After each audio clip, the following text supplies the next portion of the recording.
Today is Monday, August 10th, and it is a great day to be a sports fan because you're here listening to the number one podcast in all of Potomac, Maryland, Chatter from the Cheap Seats. Guys, welcome.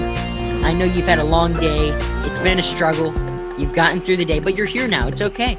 You're listening to Chatter from the Cheap Seats. I'm your host, Jack Feldman, alongside my co-host, Sammy Krimstein and Ori Yachin.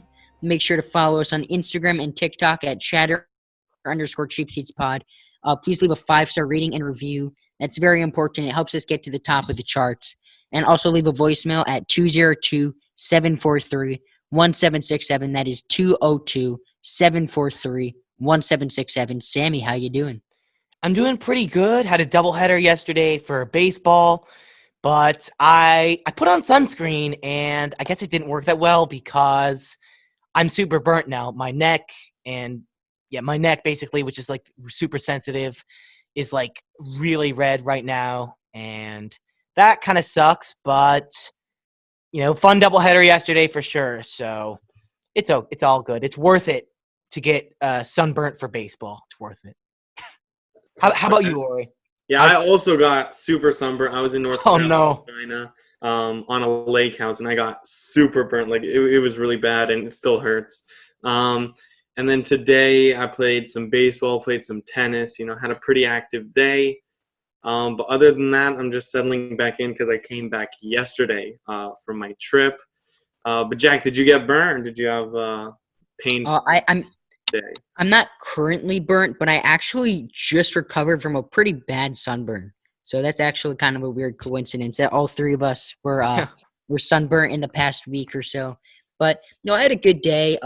I got this new video game called Fall Guys. It's free. I played it with our friend Eli, who we all know, which was pretty fun. And then I also I threw a bullpen today. I was looking sharp. It was my best bullpen in months. I mean, I am ready for the season to start. I am so excited for fall ball. I also played wiffle ball with a friend. That was super fun.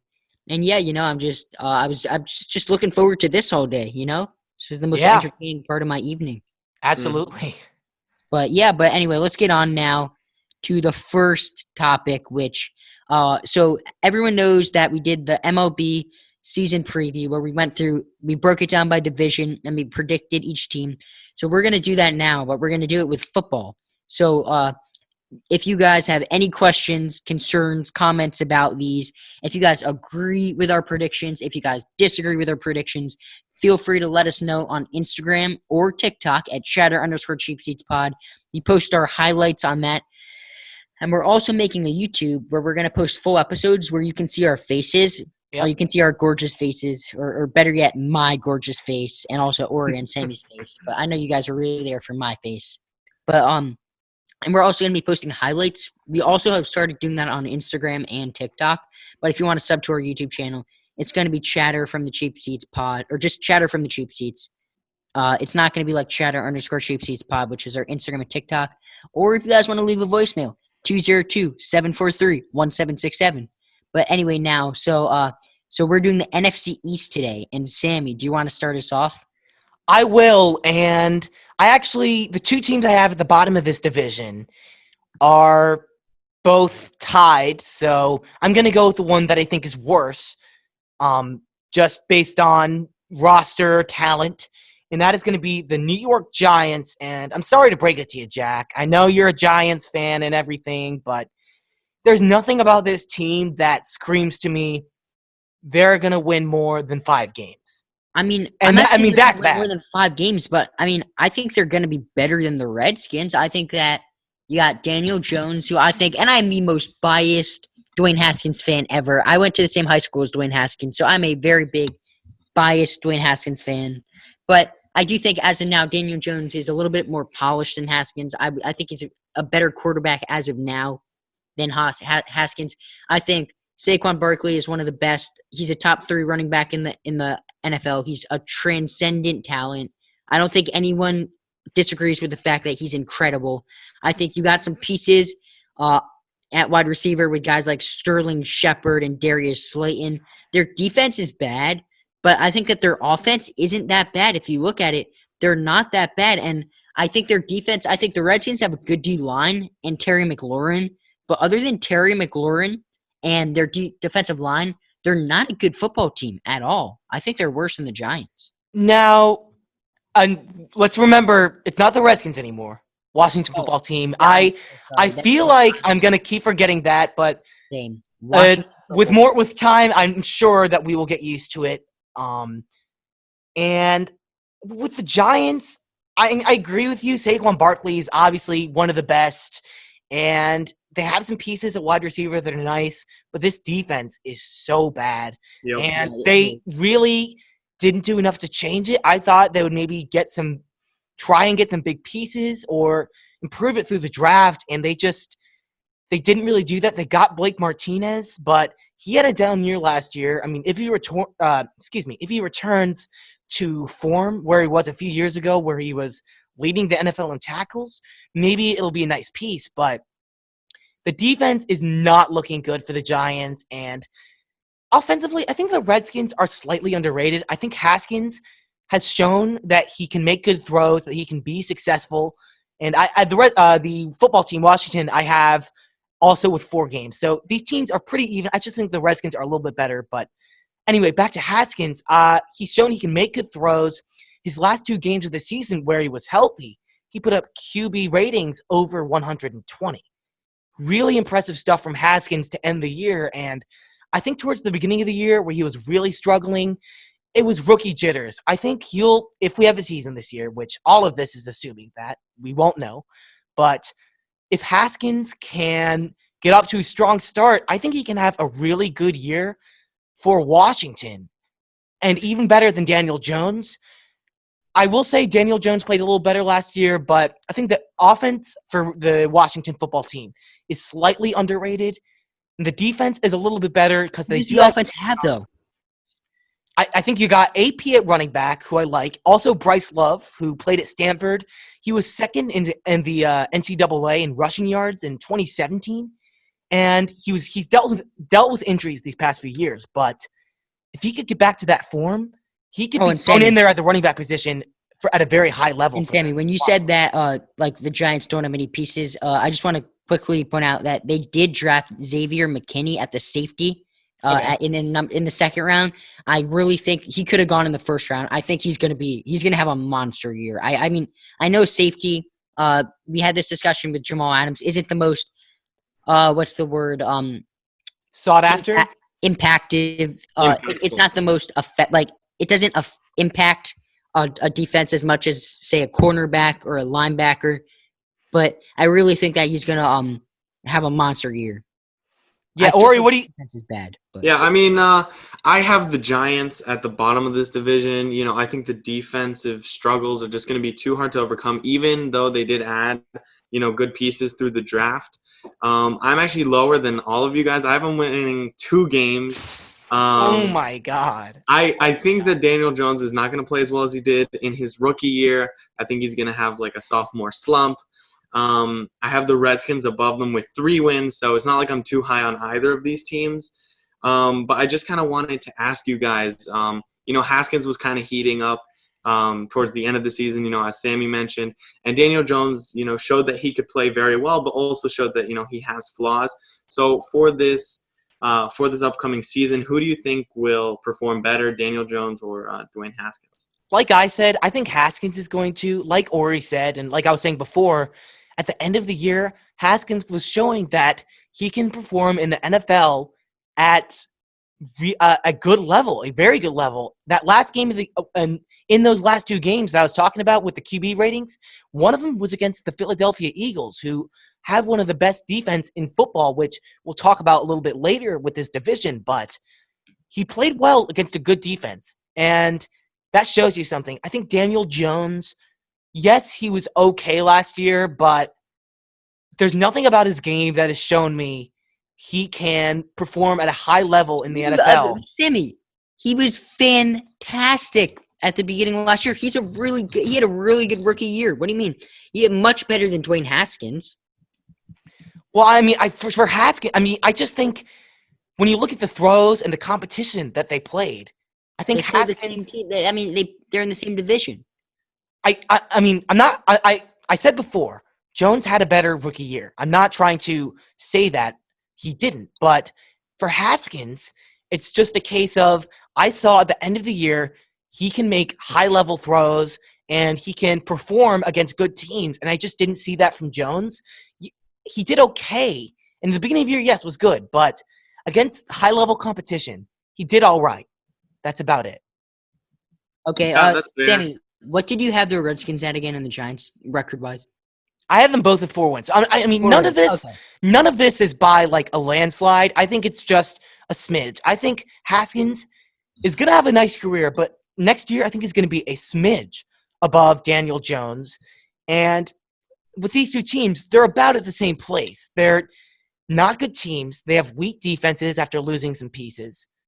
They didn't really do enough in the offseason to prove to us that they should all of a sudden be winning football teams. They're both teams in rebuilding modes and teams that no one is expecting to be good next year. I think the next few years, we'll see these teams battle it out for the top of this division once again. But for now, they're both stuck at the bottom.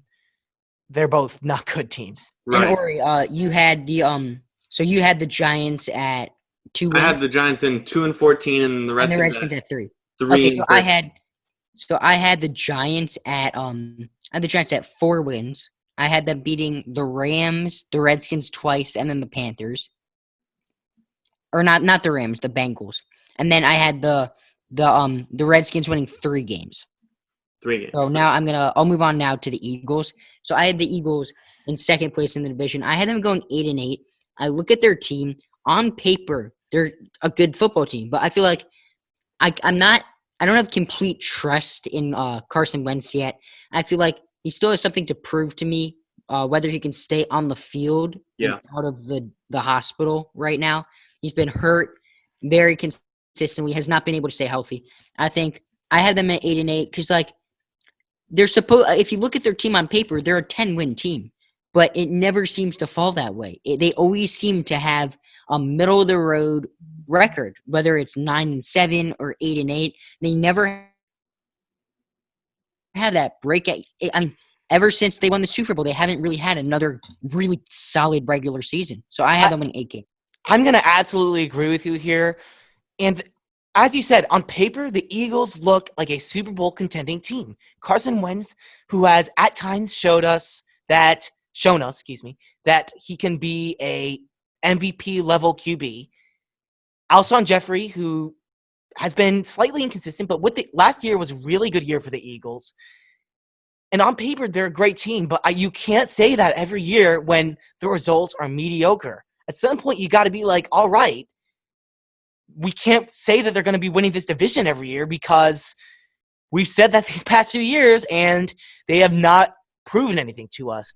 And that, even that they're good on paper, they lost some big pieces. Jordan Howard, who wasn't a top-level running back, but was a very important part of their offense. Malcolm Jenkins, who's probably the bigger loss, goes to the Saints, signing 4 years, $32 million, and their secondary is hugely diminished by that. I will say, they have one of the best, maybe the best defensive line in football.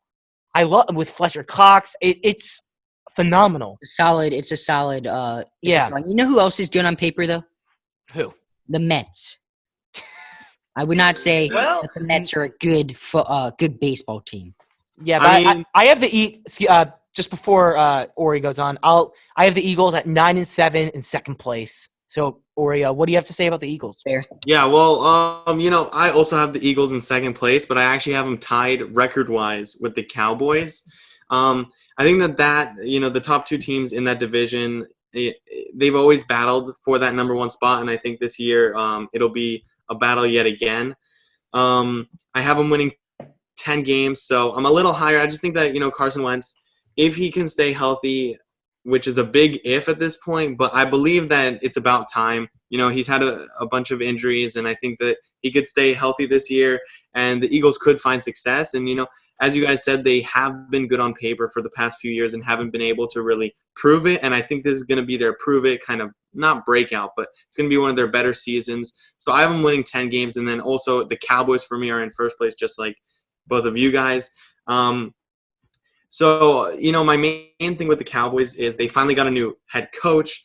Do you guys think that will have a major effect? And if so, will it be positive or negative? I believe personally it's going to have a big effect in the positive way. Do you guys agree? I agree because Can't hurt. McCarthy. Well, let's start talking about their former coach, Jason Garrett. Jason Garrett. I lost it for a second. Jason Garrett. It happens. It happens. It happens to the best of us. But yeah, Jason Garrett. It was just not working with them, and there had been cries from the very faithful Cowboy and sometimes very annoying Cowboys fans for years for them to get rid of Jason Garrett. It finally happens, and they bring in Mike McCarthy, who's a guy who's had plenty of success in his career over there in Green Bay. And I think when you look at a head coach who has brought success to programs in the past, I think you could do the same to the Cowboys because roster-wise, similarly to the Eagles, they're a very good team. Defensively, yeah, exactly. Defensively, they lost some assets, Robert Quinn, Chicago, and some other pieces that they won't be having. But I really like what I'm seeing offensively. I like CeeDee Lamb they're bringing in. I think he can make a huge impact for them just with his speed and playmaking ability.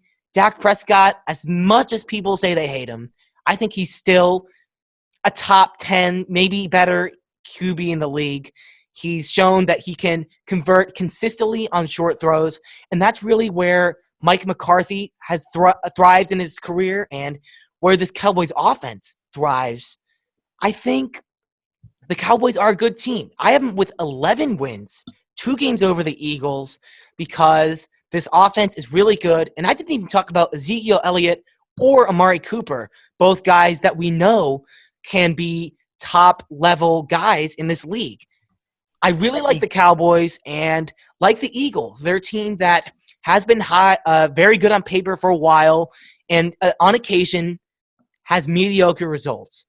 I think this is going to have Zeke is going to have a big year. And just to take things back to Jason Garrett for 1 second, I think that he got a lot of flack. He's not a great head coach, but he's the Giants offensive coordinator now. I think he's a really good offensive mind. I just think when it comes to being a head coach, there's some stuff that he struggles with, whether it's managing your timeouts with clock management or managing the locker room.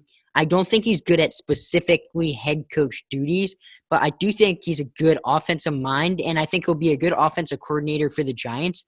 And I think he got some undeserved flack, but I think he was not a good head coach. Yeah, I mean, we can't forget that Mike McCarthy brought Green Bay to the Super Bowl in the early part of the decade. I mean, like I said before, he's a coach with a history of winning. And when you see that, I mean, just forgetting all the other factors, you got to like it. And if I'm a Cowboys fan, which I'm not, but if I'm a Cowboys fan, I have to be psyched about this move and psyched about this team because there's a lot of talent, and I think this is going to be a year that things really fall into place for Dallas. Like I said, I have them with 11 wins, 11-5, in first place in the NFC East. Let's just say that if Sammy was a Cowboys fan, he would not be on this podcast right now. But no, let me move on to my Cowboy prediction. So Ori had him at 10 games. 10 wins. Sammy had him at 11 wins. I also agree with Sammy. We've been doing that a lot lately. We're on the same telepathic is that what it's called? Telepathic communication brainwave word pod for you guys. If you guys think that's correct, DM us on Instagram or TikTok at chatter_cheapseedspod or leave a voicemail at 202-743-1767 #free plug.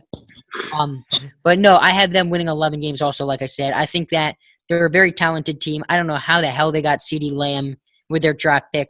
He should have went much earlier. I don't think he was people thought he was going to go to the Jets maybe if they took a wide receiver. He fell all the way to the Cowboys. I'm shocked that he fell that far. I think that they're going to have a really good season. I think that they're going to be a really good team. And I hope the NFL happens. I don't know if it will. What I can tell you is I really don't think that college football is going to happen. So, Ori, do you want to start us off on, do you think that college football is going to have a season? Well, it's interesting with college football because unlike, major sports organizations like the NFL, the NBA, and the MLB, there's a lot of different sections. Obviously, you have the different conferences, and they can make their own rules, and they can choose to play or they can choose not to play. And what's going to be really interesting is, if one of the big, 5 conferences chooses to sit out, even if it's one, and even if the other 4 do play and they do have, a college football season where they crown a champion, is that legitimate? Those are new questions that we're going to have to face. I think it's going to be too difficult for the season to happen, especially because I know a lot of students are going to have online school. So if you're going to have online school, how could you, have your players be at risk by, playing, and especially football because there's so many players on each team, and you need a lot of just staff members, to put together a college football game. It's going to be really hard. What I think is actually going for college football is that they're making a lot of money for these colleges, and that's going to be a big motivator for these colleges to have college football. But I still think that it's not going to happen. And if it does, it's only going to be a few conferences. I definitely think that there are going to be main conferences stepping out, if not all. Sammy, do you agree with that statement? Yeah, it's a shame because we love college football and everything, but we've already seen a lot of conferences taking steps looking to cancel these seasons. And I'm just looking right now, and it's a shame. Do I think it's going to happen? I don't. I just don't think there's a way you can do it. And maybe you only play within conference, but still, football is a sport that requires a lot of people, and I just don't think it's going to be able to happen this year. As much as I love college football, there's no way. And here's my thinking on it. With the NFL and the MLB and the NBA, those guys, it's their job.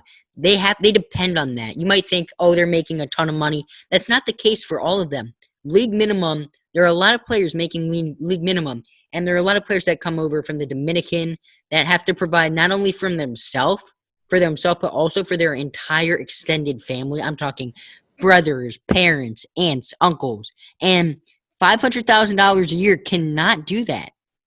I think that's the league minimum. I'll look that up quickly. MLB league minimum. And the reason why I'm bringing this up is because playing, like what these players have to go through, the reason why they're willing to take that risk, and the league minimum in baseball, I think, is $500,000. It's roughly $500,000. Yeah, it's $500,000, roughly. So the reason they need that money is because they need that to feed their families.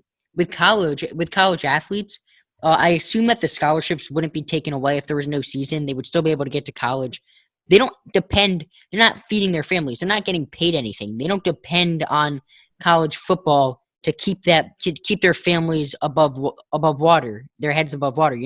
It's not something that's a necessity for the athletes. Now, it may be a necessity for the TV channels or whoever does the college football games, because there is a lot of money involved, and we hear kids like Trevor Lawrence tweeting, "Let us play," and they don't really have a say because they're not professional. They're not professionals. They're amateurs, and they shouldn't really have a say because at the end of the day, they're kids, and they shouldn't have a say when it comes to safety. That's. I mean, I don't think I'm so. going to disagree with you on a level that players shouldn't have a say. I think when it comes to safety, they should absolutely have a say because there are a lot of players who feel like they're being thrown into these situations, and they're basically. I'm not talking about that. I'm talking about the opposite. I'm talking about players because, like, if they have no season, players are upset. I think. Do you honestly? How many D1 colleges are there? There's a ton. They're like 300 some, I think. 300. We're hearing stories about Zach Plusak sneaking out of his hotel room to go to a party or whatever. The Miami Marlins going to a gentleman's club. Do you honestly think that 18-year-old, 19-year-old kids are going to be responsible when it comes to that? And some might. The majority of them might. But there's just so many kids. There might be – how many kids are on a college football team? 50? More than that. Probably more. 60 something. Yeah, we're not a math pod. We are not a math pod, but I'm going to do some quick math here. So let's say, I'm just going to say 60 kids on each team, times that by 300. That is Too many. Yeah, 18,000 kids. That is way too many. Out of 18,000 people, if a single person doesn't act responsibly, that could ruin the entire season. And we're not talking about a 24-year-old kid or 24-year-old who is getting paid. We're talking about people who are not getting paid, who are 19-year-old kids who are in college, where college is like the biggest parties happen in college. That's what college. There's huge parties in college, and I'm not saying that there aren't as professional athletes, but I'm saying if you live on a college campus, there's most likely going to be easy access to a party, and there's so much temptation around all of them. They're young kids. I just don't see that this season happening. Yeah. Well, yeah, and there's a lot of greed, and you kind of touched on this earlier, but there's a lot of greed when it comes to the higher ups in the conferences. I mean, I was watching a story, Real Sports with Brian Gumbel. If any of you guys watched that, I'm not really sure, but I was watching a story, and there was a set of twins or brothers that are both D1 football players, and the waivers they both got, separate colleges, were both horrible. They both it was basically like a death warrant saying like, "Hi, you could die. Your son could die, but it's horrible." And it's like the colleges have to be held accountable, one, and two, they just have to be smart about this. And you have to take a step back. And I've said this before about COVID, but you have to take a step back and think, is it worth it? Is it worth it to put people's lives possibly at risk to have a college football season? I just don't think it is. It's not possible to pull off. And, like I said before, I'm sad to say it, but there's not going to be a game of college football played this year at any level. I don't think there's any way. Yeah, I mean, the more we talk about it, the more, I get more and more pessimistic about it. The real interesting, factor that you have to take into account is that if there isn't a college football season, how will this impact things like the NFL draft? That's going to be a total crapshoot at that point. Eligibility, and if there is a season, and it's like, if they do have a season and people opt out, if you opt out, do you get another year of eligibility? Word pod. If you play 4 games and the season gets canceled, now do those players not get another year of eligibility, or are they getting another one? Because if you say that if you play, you don't get another year of eligibility, even if the season gets canceled, then a lot of seniors that want to play another year of football are going to opt out, and that would be devastating for college football. But anyway, let's move on to a sport that is actually happening, and it is real, and it is spectacular. That is the MLB. We're going to do a quick MLB rundown. A's, Astros, Laureano, bench is clear. Fantastic. Terrible look for baseball. Fantastic feeling for everybody in baseball that hates the Astros. Which is everybody in baseball. Yep. A's win 9 straight. That whole division is kind of a wildfire right now, except for the A's. The A's are hot. Astros, not 5 straight losses. Frankie Montas, A's pitcher, who is a big prospect, is the AL Player of the Week. You'll love to see it if you're an A's fan. Tatis is hot. Fernando Tatis Jr. is hitting this season 333 with 8 home runs and a 1,226 1.226 OPS, 243 OPS plus, 417 on base percentage. If you're a fan of baseball, you have to love this kid. He's what? He's about half the size of Aaron Judge, and they still have the same amount of home runs. Man. Aaron Judge is a beast also. Don't get me wrong. Love me some Judge. Love me some Judgy. But I mean, he's so good for the game. I think that he's the most entertaining player. He has the most swag since Ken Griffey Jr. Would you think Yeah, that's a fair statement to say? We've seen guys like Tim Anderson, but I think that no one has had as much swag as Fernando Tatis Jr., and no one makes the game so fun uh, as Tatis Yeah. Jr. We've seen posers like Harper. We've seen the real deal like Tim Anderson, but nothing compares to Griffey. And I think that the Yeah. closest that anyone has gotten recently is Fernando Tatis Jr. yeah. And if he's the real deal, I think that's fantastic for baseball. Well, I don't care if you're a baseball fan or you've never seen a baseball game in your life. If you watch that guy play that sport, you're having a good time because he has such a good time and it's electric. I mean, this past week he won NL Player of the Week, 435, 6 home runs, 9 RBIs, and that's in 1 week. And I love this guy. 1, because he's in my fantasy team. 2, because he's super fun to watch. And 3, he's helping the Padres win baseball games. And that's what it comes down to. He can have as much swagger as he wants and all that. But at the end of the day, what he wants to do and what his team wants from him is if he's helping them win games, and he has. The Padres have been playing very well. They currently sit at 9-7. That's going into Monday. And I got to say, I was not super high on the Padres going into this season, but as we see them get hot, this offense is producing. I love the Padres more and more each day. I love Tatis more and more each day. Really fun team and a fun player to watch for sure. Yeah, I mean, he's so electric. He can hit the long ball. He's pretty good defensively. He's got a lot of swagger. And, him and Machado on the left side of that infield, it's absolutely incredible. If Machado is playing to the level where he should be, which he's not right now, he's on kind of a hit a home run yesterday. Well, yeah, he's getting it back, but he started off pretty rocky. But that left side of the infield is absolutely incredible, and they have Machado for a long time, and Tatis is super, super young. I saw an interesting thing on Instagram, actually, about Fernando Tatis Jr., and his dad also played in the MLB, and he has a record that was actually super, super cool. What do you got? He did something in one game. Yeah, do you know it? I think he hit 2 grand slams in the same inning, right? In the same inning, yep. Yeah, I've seen that before, yeah. Wow. That is pretty incredible. I remember seeing that. That's Fernando Tatis Sr., right? Yeah. Wow, that's pretty cool. I mean, he has the power in his genes, and I mean, he's so young too.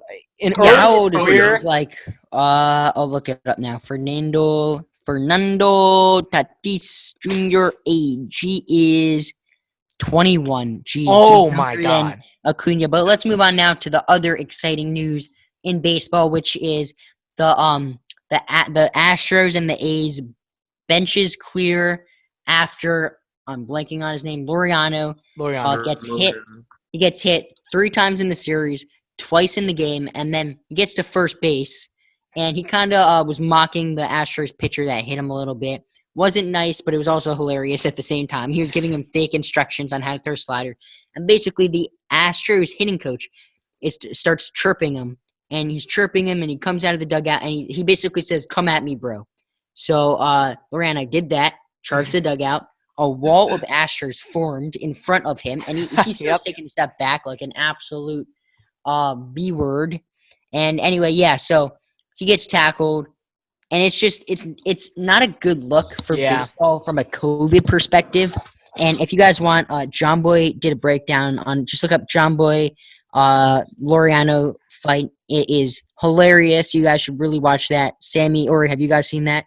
Yeah. I haven't seen that actually, but like Sammy, that was your homework. I told you yesterday. Not a good look for baseball for sure. You don't want players getting close and on top of each other during a pandemic. A lot of them during the fight, not really with masks on. And, as much as I hate the Astros and I want to see them punished, I think the worst thing that can happen to them is losing games. And that is actually exactly what's been happening with the Astros. They've lost now, I believe, 5 straight. I think they're currently, as we record, in a game with the San Francisco Giants. But they are struggling, Yeah, they're beating and they're we beating love the to see Giants it. 5-0, Oh, which kind of sucks. But that kind of I sucks. think that I think it sucks to see them doing well in this game. It's great to see them not doing well in other games. But let's move on now to the other team the Astros are playing, or the only team the Astros are playing right now, I guess. The Giants. Johnny Cueto, he had a no-hit bid going late into the game, and it's a fly ball to left field that Hunter Pence loses in the lights and drops. And I don't know why. Shouldn't that be an error? I mean, Well, technically, it's not. technically, it's not because he didn't touch the ball. I mean, If I it guess hits off so. his glove, but it should be an error. I It's mean, I definitely would on the feel field. so bad if I were Hunter Pence, and it was really cool of Johnny Cueto to post something on Twitter, him with a picture of him jogging next to Pence saying "teammates forever," and I think that was very cool of him because Yeah, that I would feel so bad if I were that's Yeah. Hunter Pence in that situation. yeah. I mean, Yeah, as an outfielder myself, I know what it's like battling the lights. Sometimes it's even trickier than when the sun's right in your eyes. Lights can be brutal. I understand where he's coming from, and I think the real thing we should be talking about is how good Cueto pitched, which Yeah. for a, hmm for a division that could possibly be up for grabs with the Diamondbacks not really playing super well. Yes, you have the Padres and the Dodgers and I guess the Rockies, but the Giants, for all we know, could sneak into the playoffs with this expanded situation. And they get pitching like that from Cueto. I mean, that's not a performance we've seen from him since he was at the top of his game a few years ago. Really fun to see. And I do wish he got to finish the no-hitter, but I do believe they won the game. So, Yeah. I mean, it's tough when you're battling the light. You mentioned it, Sammy. And it shows that, these MLB players are human. They do make mistakes. And it was a pretty bad mistake at a pretty bad time. It sucks to give up a no-hitter, even on just a normal play. Even if you missed a diving play in the infield, it still sucks. So when you make a pretty big blunder in the outfield, it's got to hurt. But at the end of the day, it is what it is. Johnny is definitely helping that team. He's the ace for a reason. He's been balling out. I really like what he does. When he lifts his leg, he'll shimmy his upper body yep. before he delivers, which I think is really cool. It's really sort of different. like sometimes he'll do a long shimmy, sometimes he'll do a quick step, sometimes he'll It's do hard. a short shimmy. That's got to be hard He's to hit. deceptive, and I think the thing that I like about the expanded playoffs, there's a lot of things I don't like, but the thing I like, we'll see teams like the White Sox definitely, and we might see the Marlins first place in the NL East. They're playing good That's right now. insane. Yeah, And I mean, they played wow. enough games now that you can't blame it all on COVID. They won a fair amount of games. I mean, I'm excited to see them. The Orioles, they're one of the best teams in baseball in team OPS plus right now. And if a team like that, now if I were an Orioles fan or a Tigers fan or a Marlins fan, I wouldn't want to make the playoffs this year just for this sole fact of getting a better draft pick. But I I mean, think you that may as well. I You mean never know what could happen. the Marlins threw what's his name? They threw the ambidextrous pitcher, amphibious pitcher. If you get that joke, Oh yeah. if you know, you know. No, they threw him, and I mean, he was kind of always like he was pretty good righty, but then lefty he threw like 82. But I mean, it's still kind of cool. But the fact that I mean, the Marlins are throwing Chad Johnson out there, and I mean, they're doing It's so well, working. and it's incredible to see. And if a team like the Tigers or the Giants, Pittsburgh's not doing too hot, No, they're not. but if we see a team like that make the playoffs, or like we're definitely going to see the Angels, or not definitely, most likely, Trout in the playoffs is something that everybody wants to see. Maybe we get the Padres in the playoffs, Fernando Tatis. That's good for baseball.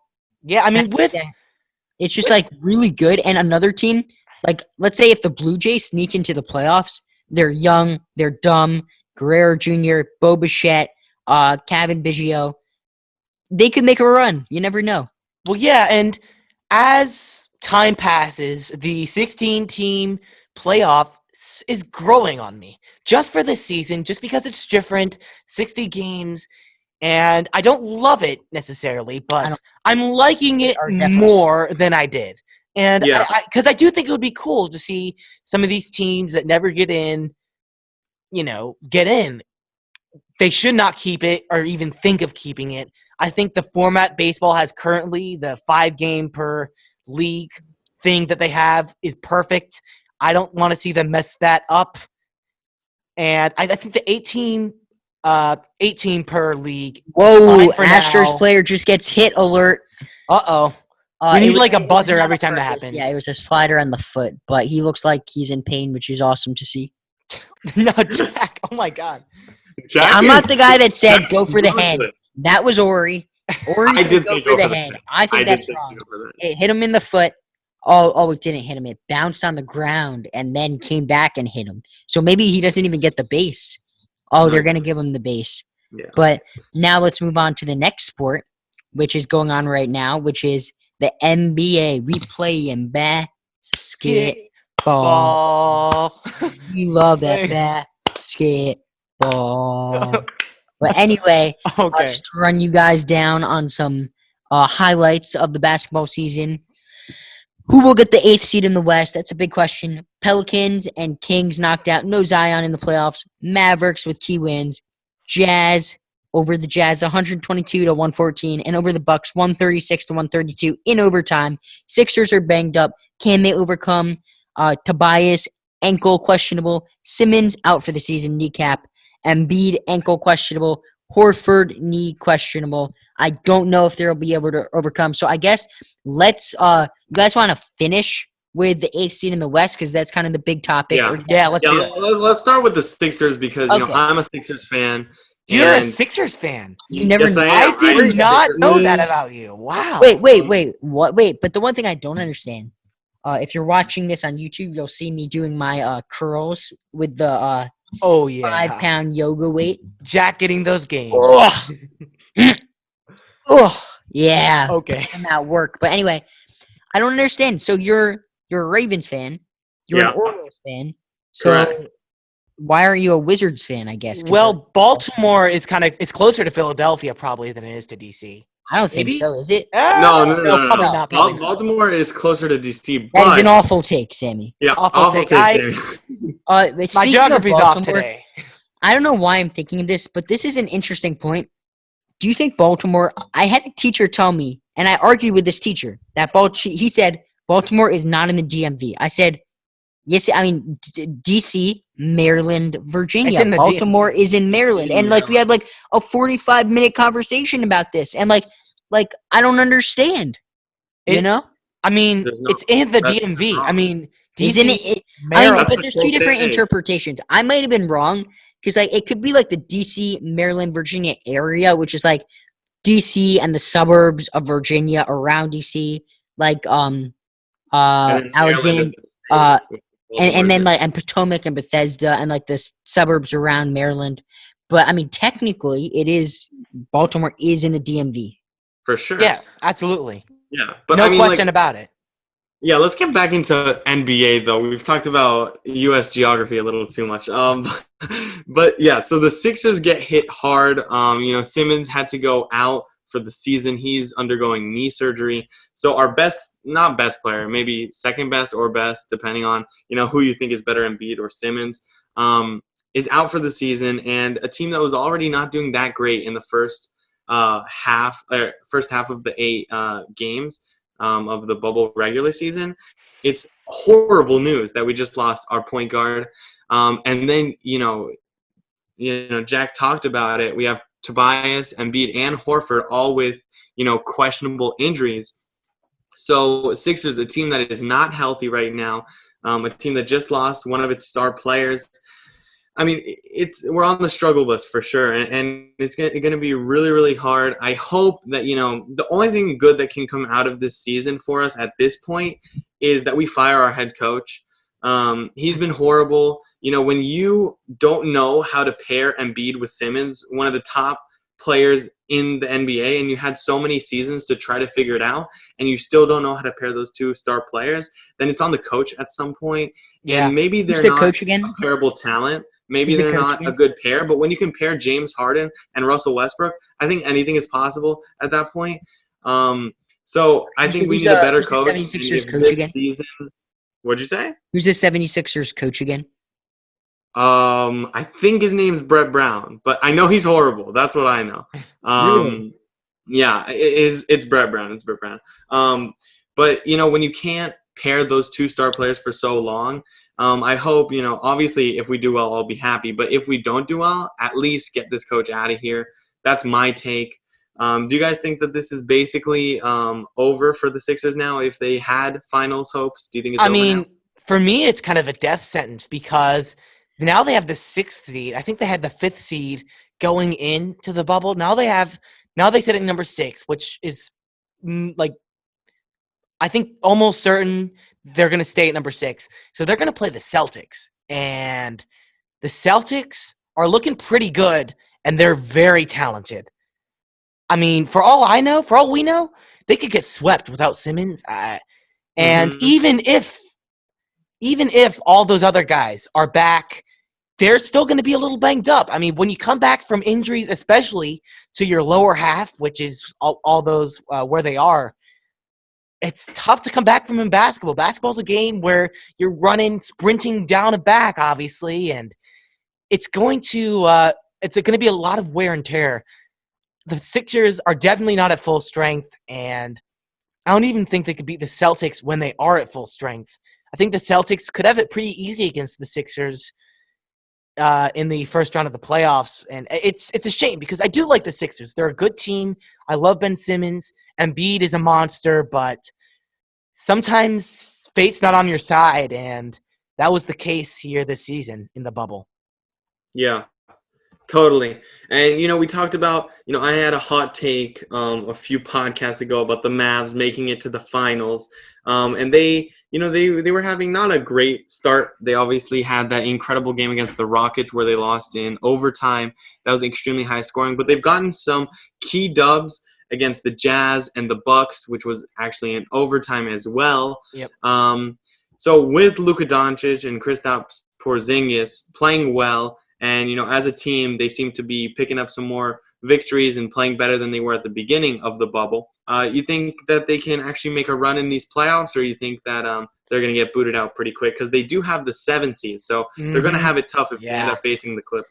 That's the shame. The Western Conference is so good this year that the Mavericks, who in roughly, in not 82 games, they win roughly 40, which is really good. I'm not exactly sure what their record is at this point. I think they have 43 wins, but they're the 7th seed with a really good record. And they're going to have to play the Clippers. As much as I love the Mavericks, Luka Doncic is like my second favorite NBA player right now, maybe my third, but he's one of my favorites. I love Luka, and I could talk for a long time about him, but they're not good enough to face a team like the Clippers. They're good, but they're not there yet in the whole rebuilding phase. We can't forget that them clinching the playoffs, it's the first time they've done this since the 15-16 season. They're not a playoff experienced team, and as much as they have some talent, the Clippers have significantly more talent than they do. It's a shame because I would like to see the Mavericks make a run, but the competition in the Western Conference is just too tough this year for them to handle. So now we're going to talk about probably the biggest question that is on basketball fans' mind. Who is going to get the 8th seed? The Memphis Grizzlies are in the running. The Portland Trail Blazers are in the running. And I have to correct myself. I said conference finals a couple episodes ago when I talked about a Trailblazers-Lakers matchup. I meant to say first round. So that's what I'm hoping for. I would also not mind to see the Phoenix Suns, who are also another team in contention, Devin Booker, and the Spurs. So you got the Spurs, the Suns, the Trailblazers, and the Grizzlies. Out of those 4 teams, Sammy, I want you to answer this first, and then Ori go after that. What team do you think is most likely to get this spot, and what team do you want to get this spot? What team do I want to get this spot? That would be the Phoenix Suns. What is there not to love about what they've done in the bubble? They are just on fire, 6 straight wins, and they've beaten some pretty good teams, too.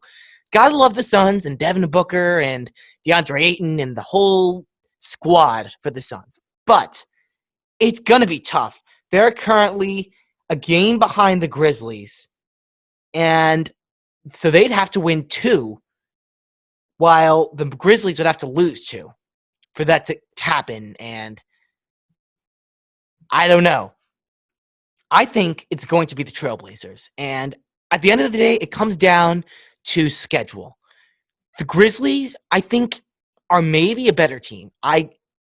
They're pretty even teams, but they have 2 tough games coming up. They're going to be playing the Celtics and the Bucks to finish out the season. And if they win those 2 games, they absolutely deserve to be in the playoffs and, without a doubt, but they're not. I can't see them winning both those games against 2 tough teams.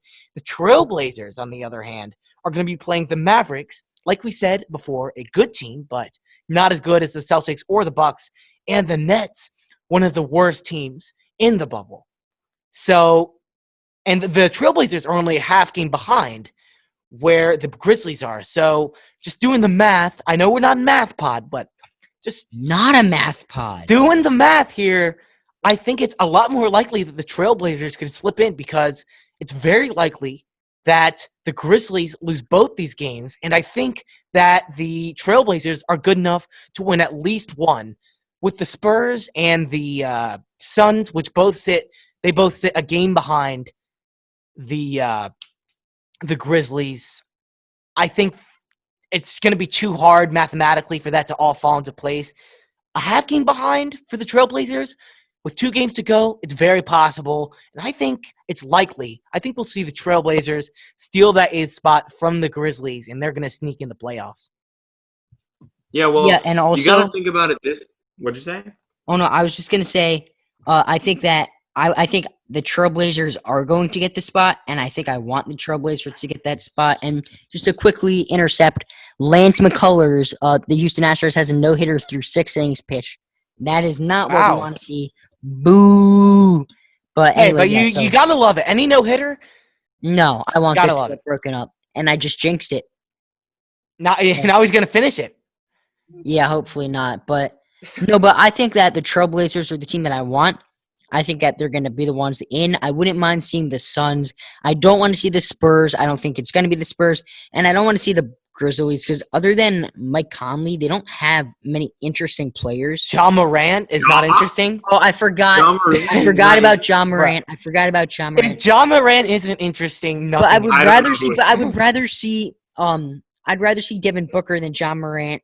And I would also rather see Damian Lillard, McCollum, Melo, Nurkic than Ja Morant. You got to look at Damian Lillard, who's obviously the leader of this team. He has had some incredibly clutch moments throughout his career.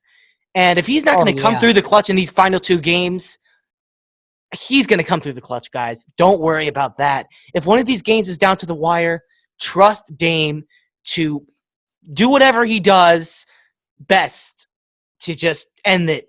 I know he's going to be clutch, and I think he's going to be able to lead the Trailblazers to win these last 2 games, at least one of them. Maybe not both, but I think they can win both, to be honest, because the Mavericks don't really have too much to play for. Luka's probably not going to play because he's currently injured, but I really think it's just precautionary. They don't have too much to play for anymore, whereas the Trailblazers have everything to play for. Yeah, I think we'll see them slip in, but look, like I said, if the Grizzlies do beat the Celtics and the Bucks, you know what? Let them be in. As much as they want some of these other teams, that proves a lot to me to beat those 2 teams here down the stretch. Well, I mean, if you look at it, we're basically guaranteed to have a tie break. Because if the 8-seeded team is not 4 or more games ahead of the 9-seeded team, they're actually going to do a play-in tournament, which is going to be a 2-game series, excuse me. And if the 9-seed wins both those games, they become the 8-seed. And if the 8-seed wins one of those games, they stay the 8-seed. So what I think is going to end up happening is the Trailblazers and the Grizzlies, they're going to do this play-in tournament. What I think will be super key if the Grizzlies want to end up winning this play-in tournament and go to the playoffs is by keeping the 8th seed, because by doing that, they only need to win one of the games. Because I think if the Trailblazers have the 8th seed, then they're 100% going to at least win one of those games. But if the Grizzlies can keep the 8th seed, then all they have to do is win one out of those 2 games, which I think they can do. But it'll be really tough because Damian Lillard is going to be on the top of his game. He dropped 50 against the Sixers. He could drop 50 every night against any team, and single-handedly almost win the game. So for your predictions, guys, if you think the Trailblazers will get that 8th seed, they're still going to have to do a play-in with the Grizzlies. How do you think that play-in is going to go? Do you think the Trailblazers will end up keeping it?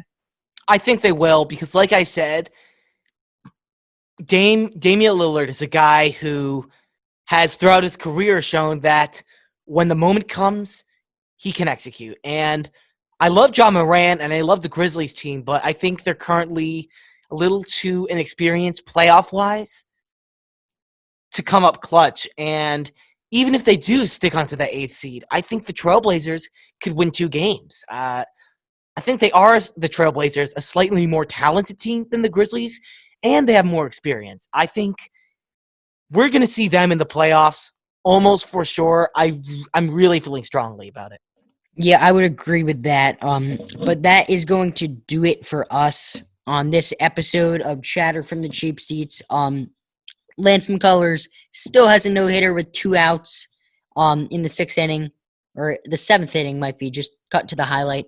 But anyway, you guys can follow us on Instagram and TikTok at chatter_cheapseatspod. Leave a 5-star review.